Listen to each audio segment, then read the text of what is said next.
আপনারা যারা ওপিসি বা ওয়ান পার্সন কোম্পানি করতে চাচ্ছেন তাদের মনে কিন্তু একটি প্রশ্ন থাকে যে এই ওপিসি বা ওয়ান পার্সন কোম্পানি করার জন্য আমার কি কি কাগজপত্র লাগবে। আজকের ভিডিওতে মূলত আমি আপনাদের সাথে এই ওপিসি সংক্রান্ত বিভিন্ন বিষয় এবং এই ওপিসি করার জন্য আপনাদের কি কি কাগজপত্র লাগবে সে বিষয়গুলো নিয়ে আলোচনা করার চেষ্টা করব। তো আপনারা যারা কোম্পানি করতে চাচ্ছেন কিন্তু আপনাদের মালিক সংকট, অর্থাৎ আপনি চাচ্ছেন না যে আপনার এই কোম্পানিতে একাধিক মালিক থাকুক, সেক্ষেত্রে আপনাদের জন্য সবচাইতে উত্তম কিন্তু ওপিসি করা। এক্ষেত্রে ওপিসির সবচাইতে বড় সুবিধা হচ্ছে আপনি কোম্পানি আইনের সমস্ত সুবিধা কিন্তু এই ওপিসিতে পাবেন। একই সাথে বাড়তি সুবিধা হিসাবে আপনার আর অন্য কোনো মালিক লাগলো না।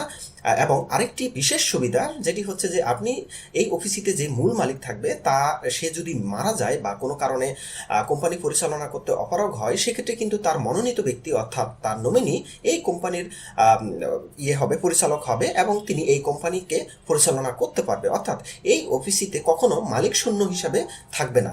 সুতরাং এই ওপিসির বিশেষ কিছু সুবিধা আছে। একই সাথে কোম্পানি আইনে যে সমস্ত সুবিধাগুলো পাওয়ার কথা সমস্ত সুবিধাও কিন্তু এই ওপিসি ভোগ করবে।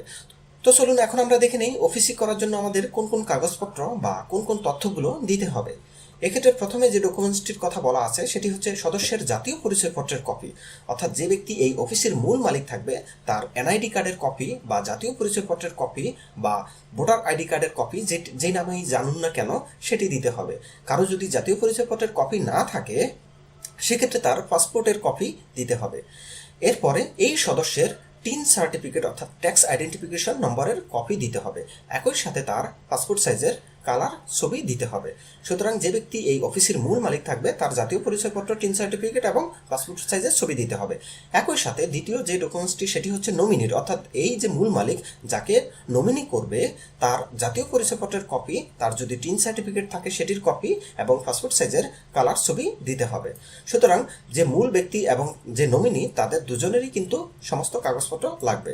এরপরে তৃতীয় নম্বরে যে তথ্যগুলো দিতে হবে সেগুলো হচ্ছে সদস্য এবং নমিনির পিতার নাম, মাতার নাম, ঠিকানা, এগুলো ইংরেজিতে লিখে দিতে হবে।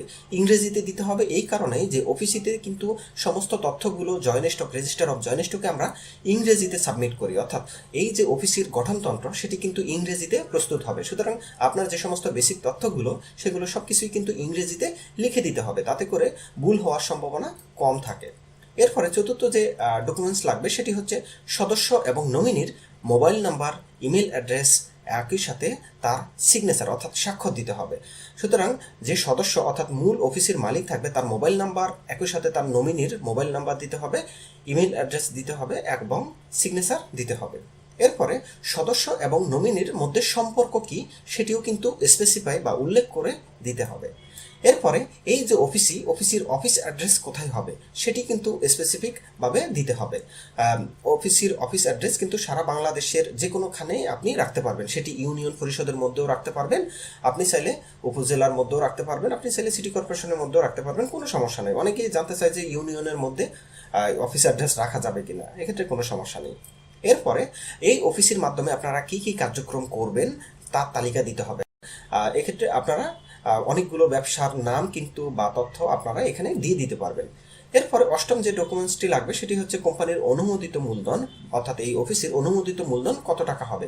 এক্ষেত্রে বলে নিচ্ছি অনুমোদিত মূলধন সর্বনিম্ন কিন্তু 25 লক্ষ টাকা আপনি রাখতে পারবেন। সর্বোচ্চ আপনি চাইলে 10 কোটি 100 কোটিও রাখতে পারেন, সেটি সমস্যা নেই। কিন্তু অফিসের সর্বনিম্ন মূলধন কিন্তু অনুমোদিত মূলধন 25 লক্ষ টাকা দিতে হবে। একই সাথে এই অফিসের পরিশোধিত মূলধন অর্থাৎ পেইড আপ, অর্থাৎ আপনি যে টাকাটা পরিশোধ করবেন, যেহেতু এখানে সর্বনিম্ন 25 লাখ আছে, আপনাকে পরিশোধিত মূলধনও সর্বনিম্ন 25 লাখ দিতে হবে। আর সর্বোচ্চ তো হিসাব নেই, আপনি ধরুন 5 কোটি টাকা অনুমোদিত মূলধন দিলেন, আবার পরিশোধিত মূলধন আপনি 50 লাখ দিলেন, সেটিও আপনি কিন্তু করতে পারবেন, এক্ষেত্রে সমস্যা নেই।